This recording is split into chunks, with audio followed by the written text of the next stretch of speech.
So I'm joined by 4 wonderful panelists today to talk us through bringing consumers along on the sustainability journey.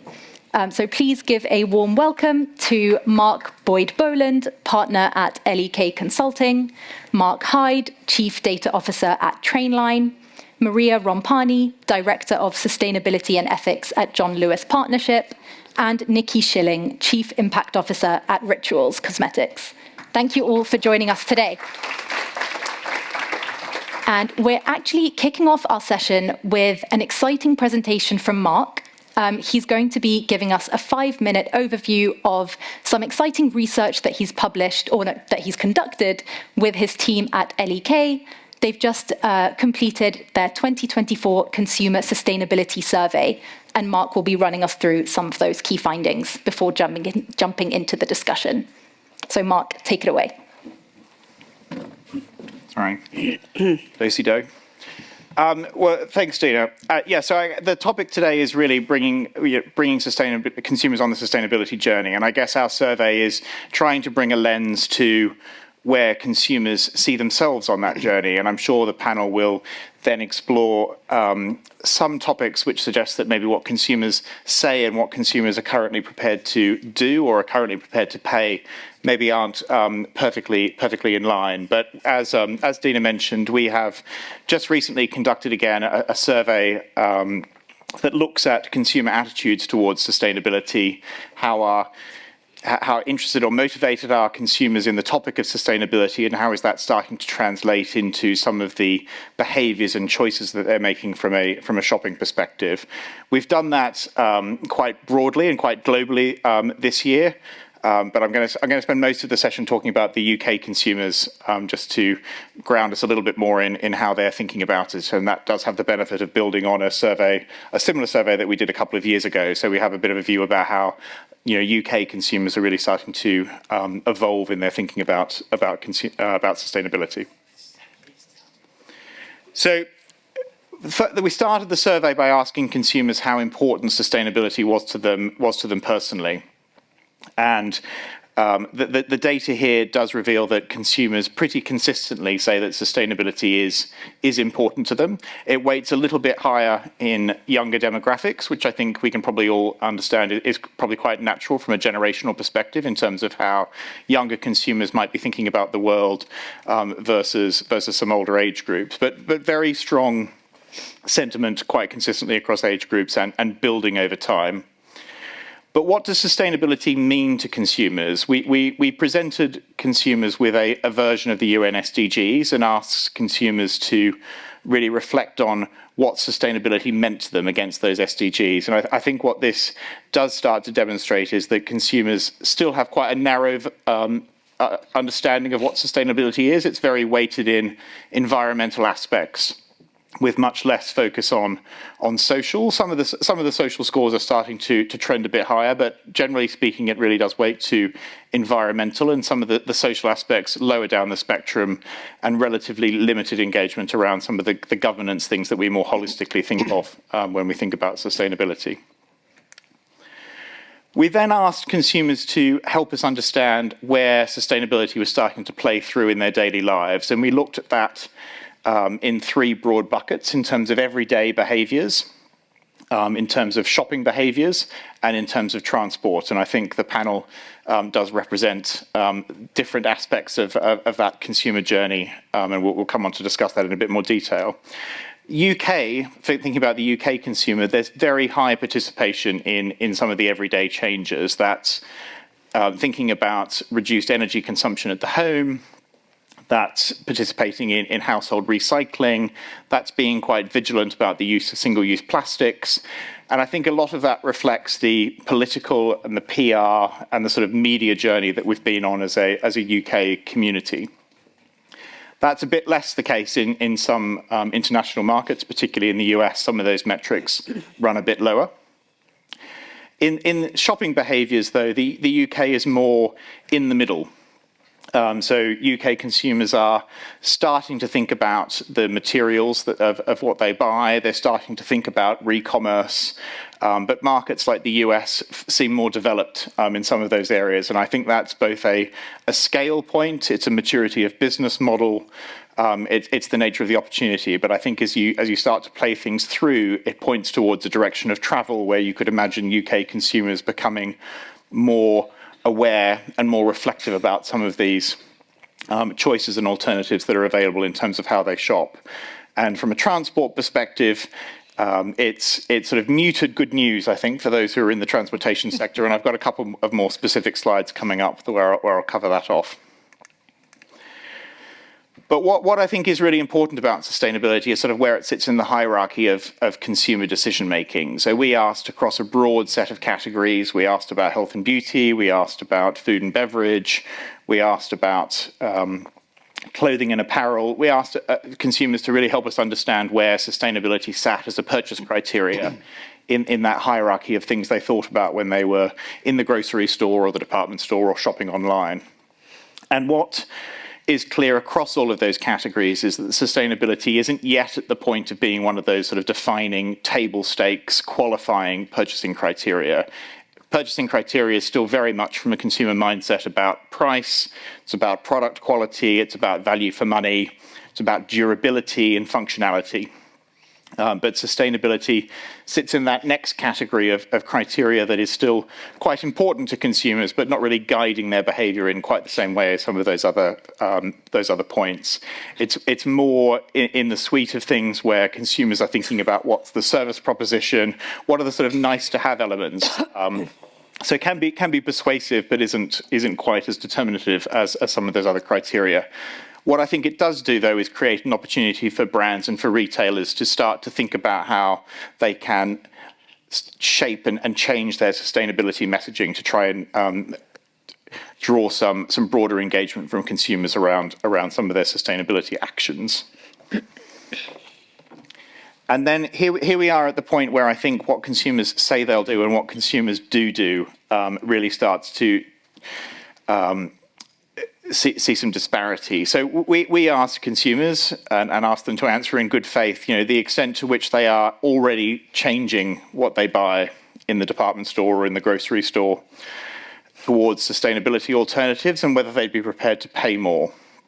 And these numbers, I think, are higher than many of us would experience if we were to segment the market based on brands that were clearly sustainable versus not sustainable. They read high, and I think that is a reflection of the fact that consumers have a strong intent to probably be more responsible and do more in this area, but they probably aren't backing that up in action. But if we look at the relative values here, I think it does then show a different prioritization around the areas where consumers are more thoughtful about sustainability, and that's particularly in things that I might consume, things that I might apply to my face, so in the beauty context, things that I might feed to my pet, perhaps by extension, the things that I might feed to my baby. It's not as immediately following through in what I might put around my body from a clothing perspective. It's not really translating into how I think about furniture that I might buy or how I might otherwise purchase items for my home. So it's sort of shrouded in sustainability becomes more important when you think about the individual and the person and the sort of type of contact that I'm going to have with product. But what do sustainability-led choices lead us towards? We asked then, if your consumers are thinking about sustainability, what are they looking for cues in relation to? And at the top of that list are packaging-related questions. So it's very much, is the packaging that the product is being released in recyclable, or to what extent has it been made from recycled product, et cetera, et cetera. In the middle band, though, there's sort of increasing interest in things like repair, so reducing the frequency of new purchase and the opportunity to extend the useful life of items. There's an opportunity around sort of refill and consumers' openness and willingness to consider refill, and you see a lot of that in sort of beauty and cosmetics in particular. And the sort of the list goes on. So for brands and for retailers, there is quite a broad suite of things that consumers are looking for, and I think we'll probably come on to explore in a bit more detail how brands and retailers can start to communicate and engage with consumers around some of those dynamics. But I promised a couple of slides on transport, and here they are. So in the first instance, we asked consumers how they were starting to think about changing their daily transport behaviours. And across our UK sample, about a quarter of consumers or a quarter of households said that they were starting to moderate some of their daily transport behaviours for sustainability reasons. And that was particularly in favour of walking and cycling. And particularly at the expense of car usage, be that personal cars or taxis. And clearly that sort of paints opportunities for those who are sort of more broadly exposed to public transport systems and how we can start to influence consumer behaviour in terms of everyday transport. More broadly, we asked consumers then about their leisure holidays and what factors were starting to shape choices they made about how to go on holiday and to a lesser extent where to go. And then we asked them to look forward and think about areas of behaviour that might change a little bit going forward. The reads on both of those two things were quite consistent. It's clear that consumers are deliberating about the importance of flight and the role that flight might have in their own personal carbon emissions count, if you like. That might translate into I'm flying slightly shorter distances rather than going on sort of long-haul holidays. But I think in particularly to Mike and his business, which we'll hear more about in a moment, sort of obvious consideration here about broader transport choices. So is there a role for train in the mix of how I go on holiday? Should I be taking public transport? Should I be taking bus? Should I be travelling to Europe via ferry? And that sustainability sort of plays into that, but I think as we'll come on to talk about in a moment, it can also be amplifying some of the other benefits, back to that sort of purchase criteria. To what extent is it only about sustainability, or also just helping consumers understand that it is both a convenient, affordable and sustainable choice? Great. Thank you so much, Mark. Thank you. Cool. I think that set us up really well for our discussion. And as you mentioned, we will be touching on a lot of these points throughout. Niki and Marija, I'd like to come to you first, because I think you have a particular position which is quite interesting in that you're both sustainability leaders, you're leading the initiatives in your companies, but at the end of the day, you are also consumers. So perhaps a bit of a cheeky question is around how you kind of reconcile your roles as sustainability leaders with your role as a consumer, and how do you kind of implement changes to be more sustainable in your personal life based on all of the information that you have, and what kind of these factors could be what we focus on when we're trying to bring that message to the general consumer base. I don't know, which one of you wants to go first? Go for it, Niki. Well, I've learned to look at data in everything that I use personally, because there's a lot of talk about whether train or short flights are better, or heat pumps versus solar, and all these things. And and also in business, when we make packaging choices, plastic versus glass and all these things. So actually what I've learned is to look at data, like life cycle analysis is on everything. So every product we replace with a different packaging or with a different ingredient, we always do a life cycle analysis. And that actually helps us a lot, because everyone says this is the newest and this is the best and this is the way to go. But then actually when you look at the life cycle analysis, you realize actually, no, it's not true. If you, for example, use a plastic bag more often than a paper bag, the plastic bag is a lot better than the paper bag, for example, just as an example. So this is how I apply sustainability in my life and make choices based on that. Sure. And Marija, what about you? Is it a similar picture? No, so I've been working in sustainability over 20 years. If you ask me, if I saw on a label 1,000 tons of carbon or 1,000 kilos, what does it mean? I don't know what it means. The way I shop, and from what I know about, both environmental and social challenges, whether that's in consumer goods, whether that's in retail, whether that's food, grocery, or fashion or beauty, etc. I have a lot of knowledge because I've been working in this. So I am particularly looking at, if I'm buying for food, to me it's hugely important, first of all, that I don't waste food. I visited Waitrose Foundation farms in Africa, plantations where we grow radishes and spring onions, and trust me, I never look at radishes again the same way. I don't throw away any food, because when you see people in Africa growing that food, and I don't know, for some reason I imagine it to be completely different. So first of all, I don't waste any food, so therefore I shop carefully. To me, animal welfare is important. So if your chicken costs £3, then you need to ask yourself, how is that possible? If you think about it, to grow a chicken, slaughter it, pack it, distribute, etc., for £3. Someone somewhere down the line, there's a paradigm of cheap food, and I think, and to me, I look at the price. Third, I need to trust the company that I'm buying from. You know, when we buy furniture, like a big sofa, then you're going to scan a code and understand where it's come from, and you know if it's cheap, it's probably not going to last long. But food is more personal, right? And then you need to want to understand really where is that food grown. I don't want children to grow cocoa basically in the chocolate that I eat. So to me, it's important that I trust the company. And I think when we ask our customers, you have to look at holistically, do I trust this business to do the right thing for me? Because if I'm buying a can of beans, I'm not going to have time to look at the labels. So labels in some cases are really useful. So eggs is a perfect example.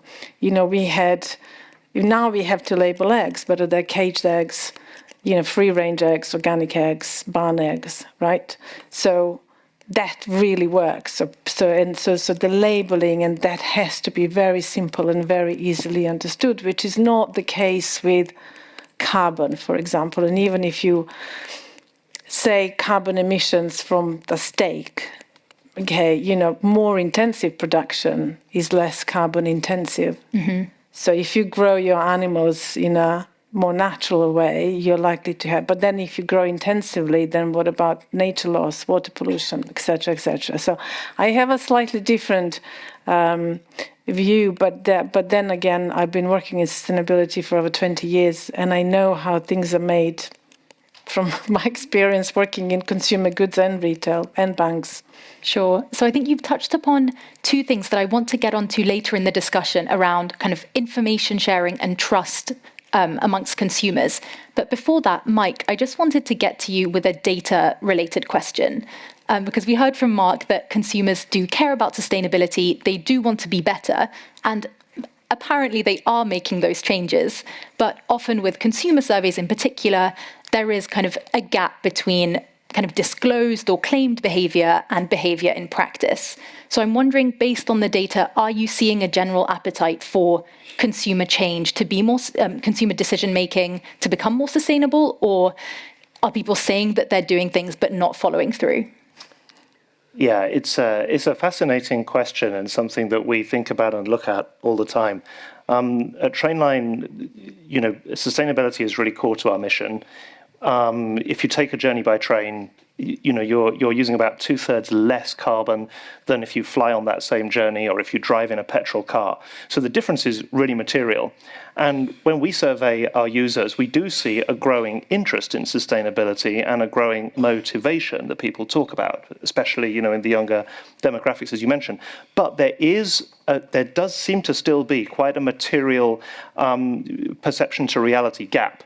Because when we ask people what are the most important things they can do in their lives, how would you change your life to make a contribution to reducing your own carbon footprint, the things at the top of the list that people think are the most important things they can do are actually quite a long way from reality. So at the top, you get things like, I should recycle more, or I should change the electricity supply in my household, and so on. These are like in the top 2 or 3. But in reality, they're not really in the top 50 for the average household. And changing the way you travel is a much bigger impact. That is in the top 5 for most people and most households. And so we've been deliberately trying to do things to bridge that gap and try and create the association between the way you travel and knowing that that does actually make a difference to your own personal carbon footprint. So we've done a few things. We launched a sort of a top-line branding campaign last year called I Came by Train, which was the idea of that is it's a non-branded campaign. So Trainline started it, but it's not branded as a Trainline theme because we're trying to turn this into a broader movement of other businesses and groups to come with us and champion this thing.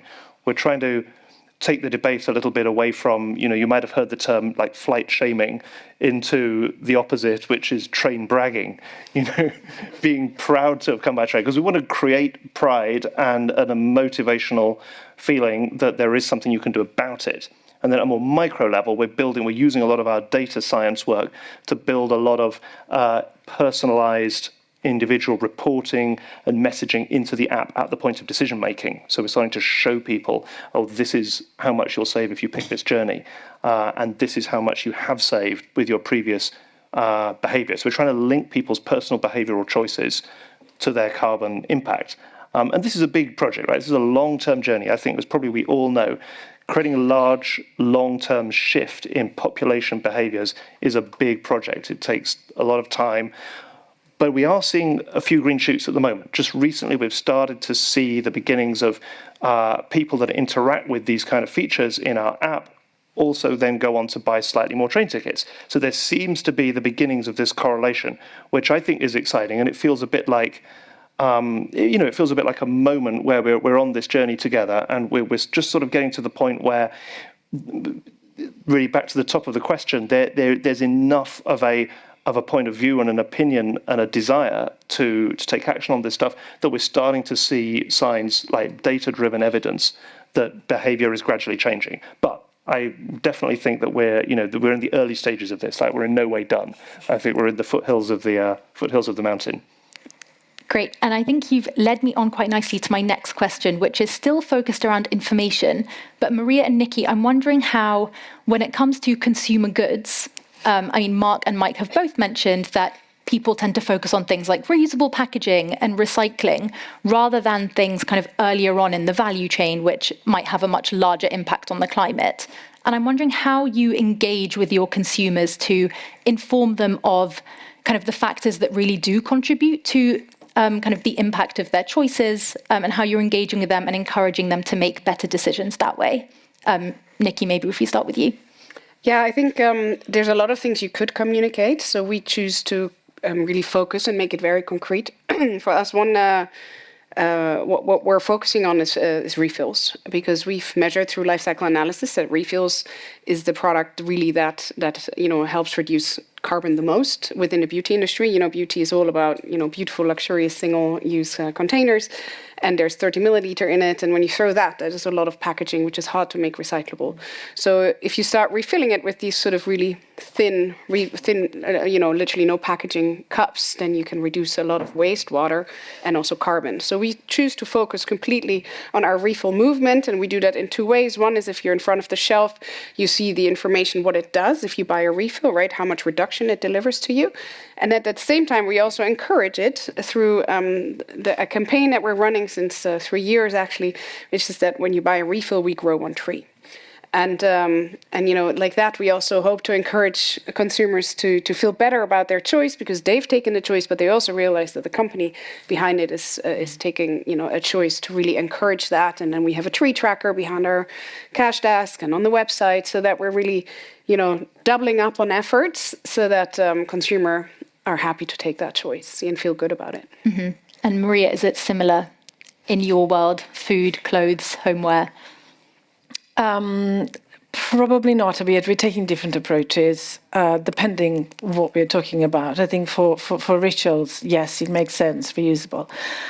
For Waitrose, for example, there's so many different products, and the customer marketing teams are telling me we can't communicate everything, choose what you want. So we need to be very focused on what we want to communicate. And in Waitrose, we first of all take a holistic view. So we have a food to feel good about, which basically is saying you will feel good about, this food because we take care of how this food is sourced and who is producing this food and how it's grown and transport, etc. And also, what does it do to your health? Because, let's not forget, food is making people very unhealthy.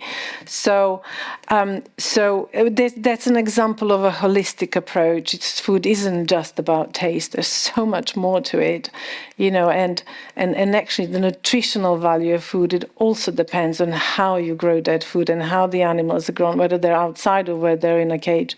So that's one example of food to feel good about. And then if I take an example from John Lewis, we would, for example, talk about where our cotton is sourced from, or we would use the codes, the scanning codes that you can scan a product and it will tell you where the material is sourced from, where is the product manufactured.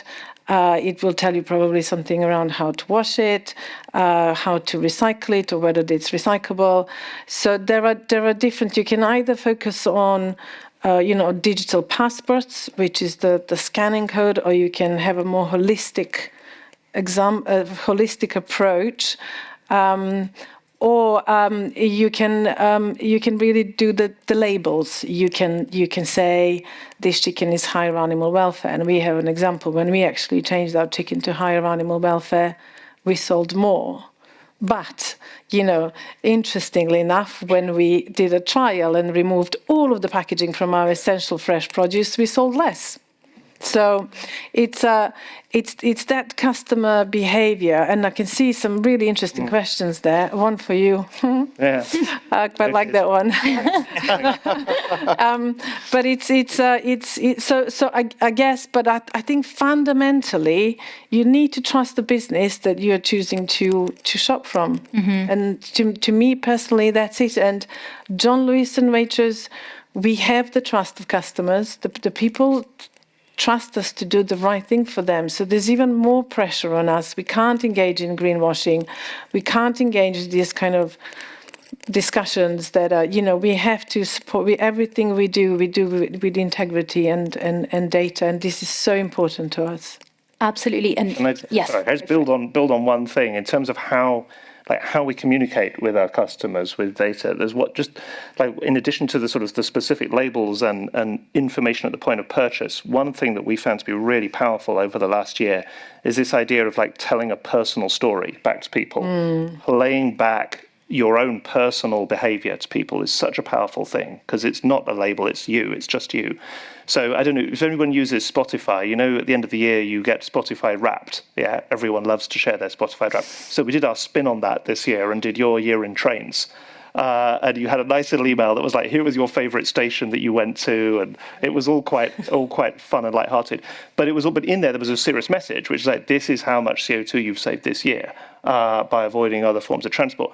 And we found and people really picked that up. It was shared across social media, and it created a moment of conversation around it, I think, which we thought was quite interesting. And Mark, there is a question for you about trust, which is actually what I wanted to come to you about.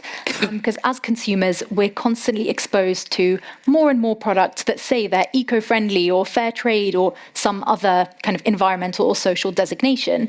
But how do consumers know what to trust? And if you've got a long reputation, that's obviously different. But when you don't have that, what can businesses do if they are doing the right thing to help their consumers kind of trust what they're doing and kind of bring the disillusioned, skeptical, mistrusting consumer on board on the sustainability journey? It's a really good question. The question in particular asks about sort of sources of insight and sources that build that trust. And I agree completely with Marija's point that it does start with the business and sort of that the authenticity with which they're able to talk to their consumers and then deliver that through in action. And we did. I mean, I could have talked for an hour and 20 minutes about the survey if you'd let me. But one of the questions we did ask was specifically on this sort of sources of information. Now, consumers did suggest in that survey that they were reading some science journals. I'm not sure there's too many consumers deeply engaging in science journals, but towards the top of that list were friends and family, which this question sort of probes at, and a sense that that's a personal recommendation, that's a personal vindication that comes from people who maybe share your same philosophy or your same ethos. Consumers are looking at, if you take John Lewis, I think consumer recognition of what that brand is and what it stands for is very high. For smaller brands, things like B Corp really matter in the way that they describe who they are and demonstrate their conviction in some of these directions. But singularly in that survey, the single one biggest thing that consumers were looking at was the packaging. And that's not just the material of the packaging, it's the messaging that packaging is conveying, and that also needs to be authentic and real. But I think consumers have moved beyond, a green leaf on the packaging is sufficient to demonstrate I'm natural or environmentally friendly. It's about starting to present some of that brand ethos, which sometimes can come through in clean labels and sort of less is more from a packaging perspective. But it really is that there is an important role for the package on the shelf, both in terms of standing out and demonstrating those company values. Mm-hmm. And one thing somewhat related in that consumers care about the packaging of a product, but I think ultimately, cost is one of the biggest things that consumers are looking at when it comes to which products to buy. So Mike, I'm wondering from your data, is cost playing out to be the most important thing, as Mark's survey showed? And if so, what can companies do to bring down the cost of sustainable products to make sure that they're as inclusive to as wide an audience, as wide a consumer base as possible, regardless of their financial situation? Yes. Does cost matter? Yes, for sure. Of course. Cost matters a lot. And it's something that, as Trainline, we're a reseller of train tickets. We don't set the price of the train tickets, but we resell it. But we do a lot of work on top of that to try and find the best possible price for people. So we're highly motivated to try and bring the price down by doing all sorts of data science stuff on top. Typically, if you buy a train ticket on Trainline, you save about a third versus the walk-up cost at a ticket machine through a combination of things like the split save thing, rail cards, buying in advance, these sorts of things. But we've gone a step further recently, and to address the question as well on the screen, that it's true. We recognise as well that sometimes train isn't the cheapest. That frustrates us as well. And one of the things we've done recently is we've analysed every combination of origin and destination pairs, every possible journey you could make between two stations, everywhere in the UK and everywhere in Europe. And we've compared that with the cost and the time taken to travel by driving and by flying. And what you find is it's a mixed bag. It's not the same. Of course, there are plenty of examples where train is expensive. It's true. But there's also examples where the opposite is true. So there's thousands of routes in the UK where not only do you save 2/3 of the carbon, but it's also cheaper and quicker. So one of the experiments we're running at the moment, and you might see this if you start searching for train tickets now, is we're branding these things super routes. So we're trying to, again, elevate this into something that the consumer can latch onto. So a super route is where it's lower carbon and quicker and cheaper. So we're trying to sort of elevate this and experiment with ways of bringing that to people so that they can latch onto it. And our basic strategy is to answer the question about government lobbying. It's sort of two sides. This data set allows us to do two things. It's like where the train is a better choice, we're pushing this to consumers. I think it's really important as you think about how do we achieve behavioural change that you start to think about hearts and minds. We've talked a lot about doing the right thing, which is critical. But if you really want to get a lot of people to do the right thing, you might also need to appeal to their pocket and other logical considerations they have as well. So we're trying to win the hearts and minds of the user and achieve consumer change. And where the opposite is true, where we're seeing routes that are more expensive by train and they're not as convenient, those are the sets that we're sharing back with the rail industry and with governments around Europe to try and say, look, is there opportunity to change the way you design the service here, either the way the network is designed or the pricing points or what have you? Because there are at the other end of that spectrum, then for sure there's work to be done if you want to encourage more people to use those rail routes. Absolutely. And just my final question before we open up for more questions is, It seems from our panel that we're all facing similar challenges, and we're all ultimately trying to bridge that gap between the aspirations of consumers to be more sustainable and their ability to do it in practice.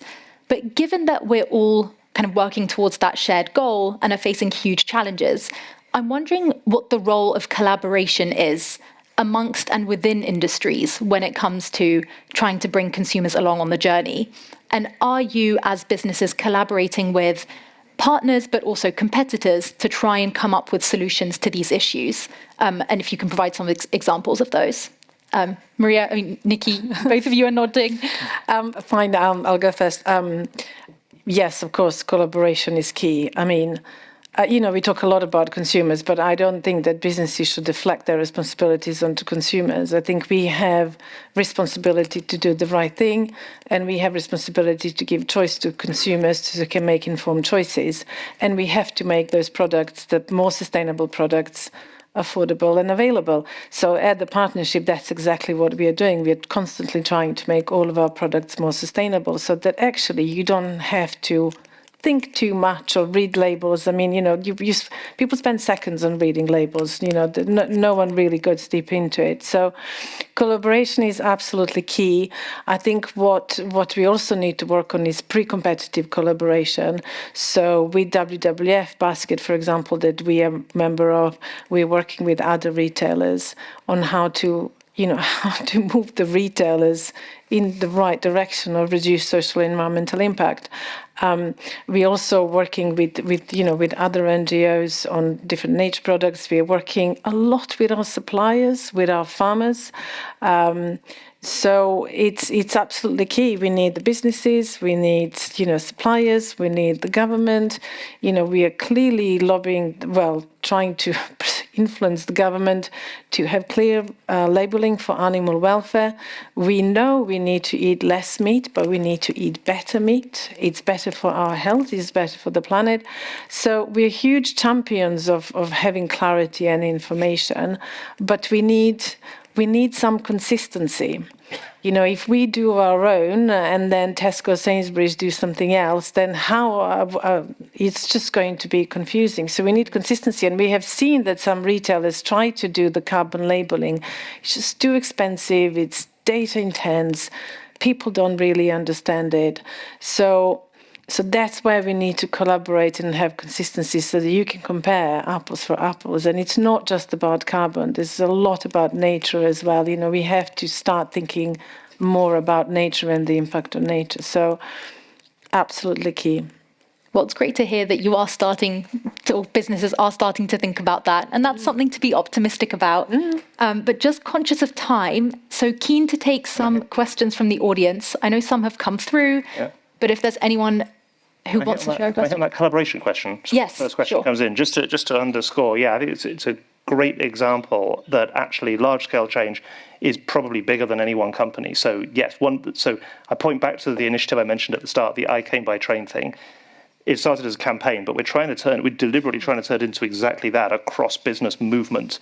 So we had a big event in our office last week and had lots of different companies come together and organizations, government representatives, industry, and competitors as well, other online travel companies, which I may or may not mention now, but they were very welcome into our office. So we are trying to build this coalition towards it. Ultimately, if we're going to stay on track for our net zero commitments in the UK, we need to get 30% more people onto rail from other forms of transport by 2035. Which is a big number, and we need a lot of people to do it. So I welcome all of you to come and join us in this. We're partnering with events companies and sporting events and all sorts of things to try and turn this into more of a sort of a campaigning platform, as opposed to just a single company going at it. And I can actually answer two of these questions. Go for it. With the answer of how we cooperate, and that's B Corp. B Corp is I think we should all kind of go behind more the existing sustainability certifications, which have proven really successful and really holistic. And we are a B Corp, and within the B Corps are 60, the total number, but a lot of companies who are very serious about using their business as a force for good. So I think, while we at the same time also with the beauty industry are working on a sort of like the same labeling that food has from A to D, the beauty industry also wants to do that. But I think, let's all go behind what's existing, because then the consumers understand, B Corp, that means you're a sustainable business. Because the problem is when we all do our own thing, then, it's again for the consumers impossible to understand what's actually happening, and what they should be buying. And then also, if you then, behavior in front of the shelves, if there's B Corp, then you don't have to, when you have that on your products or in the shelf, then you don't have to question anymore. You can just fully trust and buy. Although B Corp is quite difficult for big businesses. We're a big business. It's possible. You can hash it out. It just takes a lot of effort. That's what makes B Corp special. Yeah. It's because when you finally achieve it, it's taken us. We are big promoters of B Corp. We every year in the Waitrose we have a B Corp kind of front of shelves. You can do it. Yeah. Go for it. No. Amazing. Well, maybe. Yes, go for it in the blue. Well, I have a big voice. Well, what I found interesting, and it's a question for all of them, but it is addressing one of the points about the presentation that we had at the beginning. The thing that we started noticing in some of those results, especially for the lower ones, and I think it's like kind of a comment that has still been untouched, is that the things that, based on this survey and in general, just from empirical knowledge, consumers seem to care the most about is things that can be profitable for them, things that can save money for them. So when you see the things about the charts that were like, what are the things that they're prioritizing the most, like engaging in, is like reducing the electricity consumption in their house, doing this or that, but not thinking like reducing my meat usage, reducing my dairy usage, which is one of the main contributors of carbon emissions in the world, and also animal cruelty, all of those things. So do you think, I wouldn't, more than just a precise question, I would like to know your opinion on adopting more like what some people call punitive measures for consumers to get on board on sustainability, not just for their self-interest, but also for things that do not necessarily align with their preferences and their choices, like, they like meat, they like cheese, they like all of these things. And, on top of that, what do you think of the proposed regulations on consumers for example, in the fashion industry? And I know that rituals is not fashion, but it's still kind of beauty industry, on limitation on consumerism.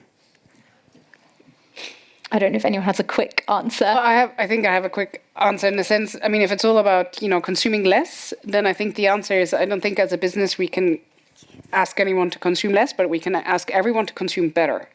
So I think I think it's about making conscious choices, and that's where I'm again a B Corp advocate. But it's about how bringing the awareness, and I think as retailers and as brands, we all have to again get together and educate consumers, and I think that's the most important. I agree. I'd say it's hard to generalize, because I do think different cases need different responses, but if I do try and generalize, I do think that what we need to do is create quite large-scale population behavior shift over a long period of time.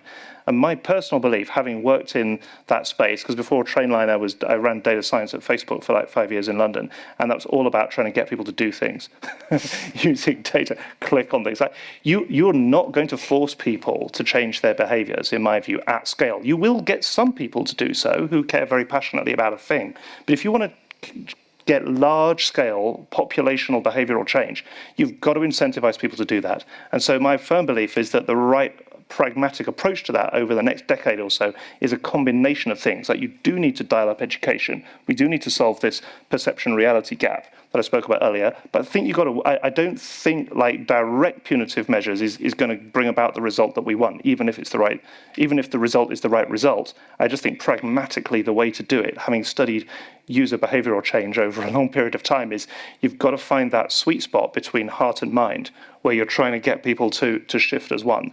I just think that is the sadly, perhaps, you may argue, the limit of human nature. It's get a bit philosophical. Yeah, I agree. I think just to come back to the survey for a moment, I think that, saving home energy, I mean, that sort of has a natural sort of an immediate, return on investment for the homeowner.